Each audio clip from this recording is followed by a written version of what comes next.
Secunderabad cantonment Rasoolpura ward 2లో నిర్మాణంలో ఉన్న డబుల్ బెడ్రూమ్ ఇళ్లను ఎమ్మెల్యే శ్రీ గణేష్ పరిశీలించారు. పనులు జరుగుతున్న తీరుపై ఎంఆర్ఓ గృహ నిర్మాణ శాఖ అధికారులతో సమీక్షించారు. ప్రభుత్వం బిల్లులు చెల్లించినా కూడా పనులు ఆలస్యం అవడంపై అసహనం వ్యక్తం చేశారు. నాణ్యత విషయంలో రాజీ పడకుండా పనులను వేగవంతం చేసి సకాలంలో పూర్తి చేయాలని కాంట్రాక్టర్ను ఆదేశించారు.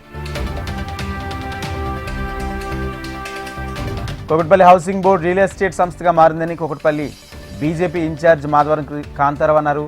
హౌసింగ్ బోర్డు స్థలాలను రియల్ ఎస్టేట్ వ్యాపారులకు కట్టబెట్టేందుకు ప్రయత్నిస్తుందన్నారు.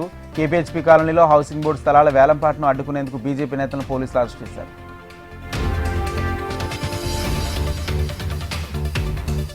నగరంలో ముందస్తు వర్షాకాల ప్రత్యేక శానిటేషన్ డ్రైవ్ నిర్వహిస్తున్నారు. నేటి నుంచి ఈ నెల 25 వరకు ప్రజారోగ్యం, పారిశుద్ధ్య ఇబ్బందులపై ఫోకస్ పెట్టనున్నారు. ఏఎస్ రావు డివిజన్లో కార్పొరేటర్ సింగిరెడ్డి శిరీషారెడ్డి కార్యక్రమం ప్రారంభించారు. పలు కాలనీకు శుభ్రం చేసి ప్రత్యేక వాహనాల ద్వారా చెత్తను, గ్రీన్ వేస్ట్ను తొలగించుకున్నారు.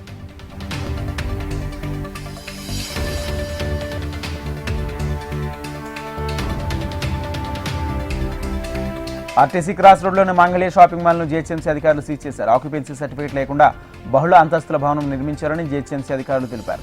జీహెచ్ఎంసీ 1955 అండర్ సెక్షన్ 461/A కింద మంగళే షాపింగ్ మాల్ను జీహెచ్ఎంసీ టౌన్ ప్లానింగ్ అధికారులు సీజ్ చేశారు. హైత్నగర్లో రవీంద్ర భారతి స్కూల్ను విద్యాశాఖ అధికారులు సీజ్ చేశారు. శ్మశానం పక్కనే స్కూల్ ఉండడం, బిల్డింగ్కు ఎన్ఓసీ లేకపోవడం, స్కూల్కు పర్మిషన్ లేకపోవడంతో బీసీ సంక్షేమ సంఘ నాయకులు ఈ నెల రోజుల క్రితం ఫిర్యాదు చేశారు. కేపీహెచ్పీ పోలీస్ స్టేషన్ పరిధిలో చెత్త వేయొద్దని చెప్పినందుకు శానిటేషన్ ఫీల్డ్ అసిస్టెంట్పై భార్యాభర్తలు దాడి చేశారు.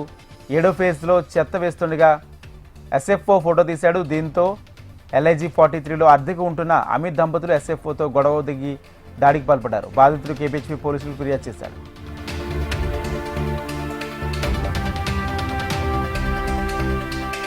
అంతరాష్ట్ర మాదక ద్రవ్యాల ర్యాకెట్ను ఎల్బీనగర్ జోన్ ఎస్ఓటి అబ్దుల్లాపూర్ మెట్ పోలీసులు ఛేదించారు. 1,20,00,000 విలువ చేసే 20 కిలోల హ్యాష్ ఆయిల్ తరలిస్తున్న నిందితులను కృష్ణారావు, జయరాంలను అరెస్ట్ చేసినట్లు రాచకొండ సిపి సుధీర్బాబు తెలిపారు. ఈ కేసులో మరో 2 కోసం గాలిస్తున్నట్లుగా తెలిపారు.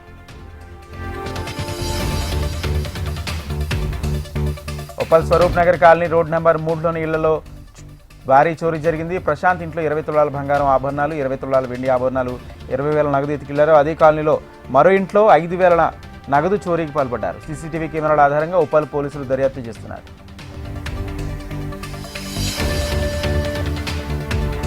ఉప్పల్ రామన్పూర్ వాసవి నగర్లోని తల్లి కూతురు అదృశ్యమయ్యారు. ఈ నెల 7న పనికి వెళుతున్నానని 5 సంవత్సరాల రెండో కూతురును తీసుకుని తల్లి ఇంటి నుంచి వెళ్ళిపోయింది. భార్య కూతురు జాడ లేకపోవడంతో భర్త బాబు పోలీసులకు ఫిర్యాదు చేశాడు.